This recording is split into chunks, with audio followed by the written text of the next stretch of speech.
Howdy YouTube, and welcome to another episode of the Gunman. So this video here is part 1 in what will be a 3-part series on the full respray of this Mazda CX-3 in Soul Red Crystal 46V. We're going to be using the latest PPG products, including EnviroBase and the one visit modifier, and we'll be going through the entire job. But first up, we're going to get straight into the prep work, and the very first thing that you may have noticed I do is give it a good clean down. So clean the panels down with some water cleaner and some microfiber cloths, including the insides, all the edges. As you're working away, you do get quite a bit of time to think about what you're doing and the way that you're doing it. So over the years, I have refined my procedure down to somewhat of a fine art, I would say. So I've done a bit of trial and error, and this is the method that I'm doing at the moment. But yeah, every single stage does have its importance. Of course, some stages are more important than others, but every little detail does have somewhat of an importance to getting the kind of finishes that I'm looking for. So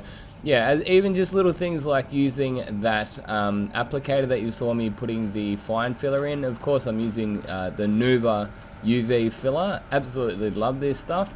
But even like I was about to say, is using that it's actually the back of a spray out card. I just chopped the spray out card up, a little thin spray out card, and I just find that that gets the filler in better than any standard applicators. So they're cheap, well, they're basically free, you know, because you've generally got some spray out cards sitting around. Cut them up, and it'll get your fine filler in much tighter.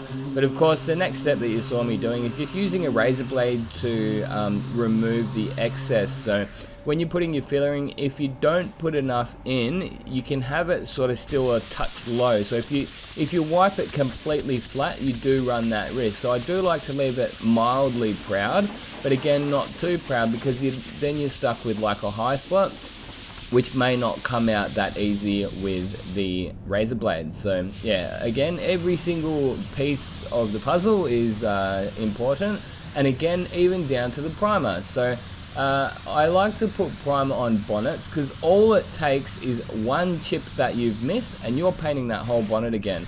And it turns out here I did miss one, and it can be relatively easy to miss them.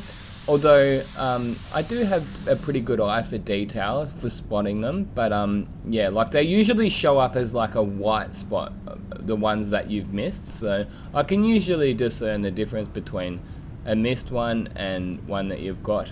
So I did promise that I was going to give you a look at every stage, but I must have lost the footage or just forgot to turn the camera on when I was buzzing that bonnet down. But I can just tell you that all I did was scuff over the top with some 500 orbital sander first with the soft pad on it, then hit the edges, make sure they're nice and smooth, and then hit it with some 800 grit. So yeah, 800 grit, especially for the PPG one visit base coat, which you see me putting down now. You do need to take it that next step, because it's basically the same as the standox, where you just go in, hit it, bang bang, 2 coats straight away, and you're not putting, you know, 3 coats on while layering it up. So I guess there's something about smashing it on heavy that it sort of sinks into the sanding scratches rather than, say, sitting on top of them. So you know, there's trade-offs with everything, but I would say that the advantages definitely, well, it depends, not always going to outweigh. So that's actually one thing that I do quite like about this one visit. You don't have to use it. So it's literally just an additive. If you don't want to use it, you don't have to use it. You can just spray it as a 3-coat system if that's how you feel more comfortable. But I've found for resprays and stuff like this, it is absolutely ideal. Just going bang bang, one visit, then you can go out, and while you're say mixing up your other paint or getting some other stuff ready, it will be in there drying. Yeah, that was one of the things that I really struggled with coming from Standox, coming to this PPG shop.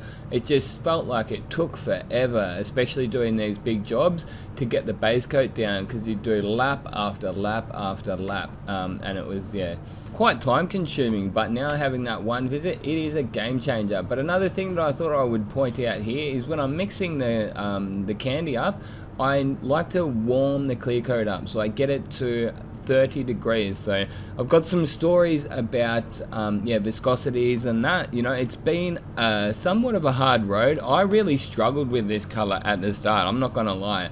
And if you want to go right back to, say, 3 years ago, say 2023, when I started spraying these, you should go back and look at the quality. Look, it was embarrassing. I had full resprays worth of footage that I planned to do videos on, and I was embarrassed, to be completely honest. I was embarrassed to even make videos out of the footage that I had, because it was just so orange peeling. And this stage here is quite important. So one thing I do want to mention is that whatever you do on one panel, you've got to do it the same on the next panel, of course. So nobody's going to be able to fit a full respray with all the parts off the car in the booth at the same time.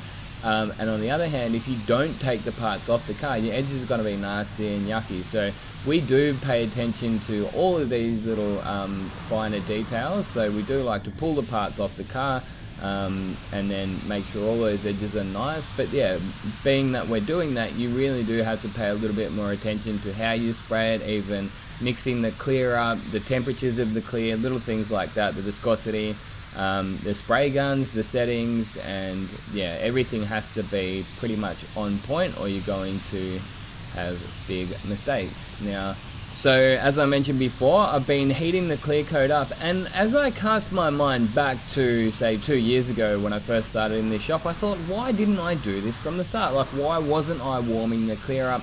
And because previously what I would do is I had like a formula where I would say double the thinners in this stage here. So in the candy stage, I would just double the thinners instead of warming the clear up. And I'm like, oh, that's right, because you need consistency. That's actually exactly what it was. Because if you say throw 1 can of clear coat in the corner of the booth, right, well, that might get to, let's just call it 25 degrees Celsius.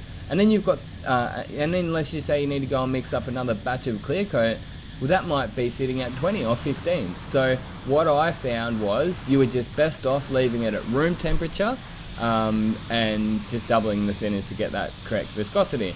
But the game changer was the microwave. So I can 100% control the temperature. I've got a little temperature gauge, as you noticed before. I know exactly if I mix this clear coat up at 2 to 1, and I think it's 0.5 with the thinners, so I mix it up at the standard thinning ratio, but then get it to 30 degrees, you're going to get consistency that way. So rather than adding the thinners in, and look, I find it works better this way for me anyway. But yeah, having that microwave to temperature control your clear coat is somewhat of a game changer. The spray gun I'm using is the A&I Tronic, so that is a 1.3mm with the clear coat set up on it. So it does get the candy down nice and even. So one thing that I do like to do with the candy, especially on these bonnets, is you may notice that like my first coat was left to right, and then my second coat was front to back, so that just sort of evens out any minor mottling that you might get. And I've found that you're probably always going to get a little bit on this color. It's never perfect, but the funny thing about that is that when you take it out into the sun, it generally looks better in the sun than what it does in the workshop lights. So with that candy stage, I put fast thinner in it, and just a standard hardener, and I found 10-minute bake is perfect. And again, I have sort of pushed these limits. I've tried less, I've tried more, and much more, and I'm sort of losing confidence that I would still have adhesion, of course. So if you just walk into the spray booth with a fresh paint job that you painted the day before and you just put clear coat over it, your new clear coat's not going to stick, of course. So I'm saying that just to highlight the fact that, you know, you have a recoat window that you must hit, and if you don't hit it, then you're not going to get adhesion. But if you leave it too wet, then you're just going to get solvent boil, right? So I've found that 10 minutes at 70 degrees with the thinners and the hardeners that I'm using and the spray booth that I'm using, that is perfect. But if you go in, if you've got, say, a different spray booth, something, you know, I guess it's not a minor detail, a detail like that, you know, your booth might take 10 minutes to get up to temperature. you might be using, say, a medium hardener or a medium thinner instead of me. So there are lots of variables that'll come into play when it comes to how long it's going to take in between coats. So even little things like if you spray it slightly different than me, if you just pound 2 coats on really wet, you could do, say, everything else exactly the same but put the paint on wetter and you'll get different dry times. So as it turns out with that bonnet, I got a bit of a hanger off that line there. So yeah, what I'm doing here is just grabbing some 400 grit, blocking that run out, and thankfully we didn't end up cutting through, so we'll get to take it in the booth and give it a flow coat. I'm never really going to complain about doing a flow coat. It generally, yeah, makes for flatter finishes, because yeah, like I say, sometimes you do end up introducing a certain amount of orange peel with that candy stage. It just is what it is. At a certain point, you are, yeah, sort of stuck with, you know, the paint does what the paint does. We can push it to its limits as far as we can, but we can only do so much. But yeah, like I say, thankfully I didn't end up cutting through, so I was able to just put clear coat over the top. But another thing worth mentioning is that we do have to be a little bit careful of film thicknesses. In the past we have had to redo a bonnet a couple of times because we've been up over the 300 micron limit. So yeah, 300 microns is the upper limit. And this is another good point as to how far I've come since I started painting these. So at the very start, I was getting 270, 280 microns the first time I paint them, right? So the very first paint job. Now I'm like around 200 for my first paint job, and that's even on a bonnet. So that gives me, you know, an extra sort of 100 microns to flow coat it, or, you know, fix some sort of a imperfection need be before we have to go and strip all the paint off. Like I say, we have had to do that in the past because, yeah, we've just got a standard that we must work to, and yeah, it is what it is. So, you know, it can get a little bit frustrating when they're going over and over these jobs sometimes, but look, you've just got to change your mindset. You've just got to look at it as a new job, whatever it takes to sort of help you just say, look, it's the job. Don't take it personally. You know, that can be the rush to the rush to emotion is, oh man, I poured all my heart and soul into this job and it's still not good enough. But you've just got to take yourself out of the equation and say, look, it's not about me. They're not saying I'm a bad painter. They're not saying anything I'm doing is bad. It's just, that's the job. And I've got one rule of thumb, and it works really well these days. It's, if you have to ask, you know the question. So again, that works for this shot. So if I have to ask about, let's just say that run that came off that edge, I know the answer. So I don't even ask. I'll just be like, I'll just throw it back through. And it's really not that big of a deal these days. You know, you just throw that one panel back in when you say doing some other parts, smash a couple of coats of clear coat down on it, and again, who's going to complain about getting to do a flow coat?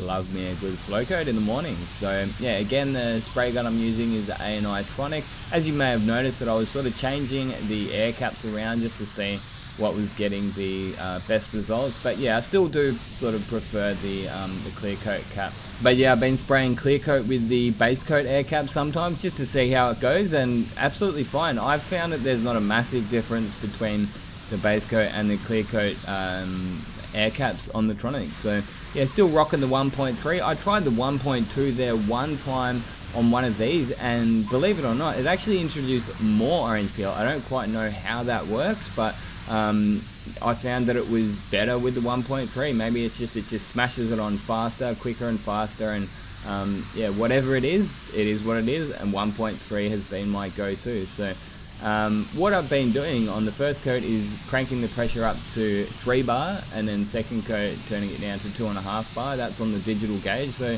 that may sound high, but it's not for this gun. For this gun, it's actually, yeah, it's good. Absolutely pumps it on, and the clear coat that I'm using is the LVC 131. But that just about brings this video here to a close. We're going to have another 2 videos in this series. I've done most of the editing and they'll be up in the coming weeks. So hopefully you enjoyed watching this video. Hopefully you got a bit of a laugh out of watching me get a run. Yes, I am human, just like the rest of you. But ultimately what makes a good tradesman is knowing how to fix your mistakes when they do come up. Because they're going to come up. They will definitely come up. And yeah, like I say, knowing how to fix them is what makes the difference between a good and an average tradesman. But if you did enjoy watching this video, be sure to give it a big thumbs up. We've just recently got a big shipment of Gunman spray overalls, so be sure to check out the link in the description. Get yourself some Gunman Colad spray overalls. Also got a Gunman spray gun coming very soon, so be sure to keep an eye on spraygunsdirect.co.uk. We're going to have a Gunman edition DV1. Can't wait for that. Until next time, get out there and paint some shit. Gunman out.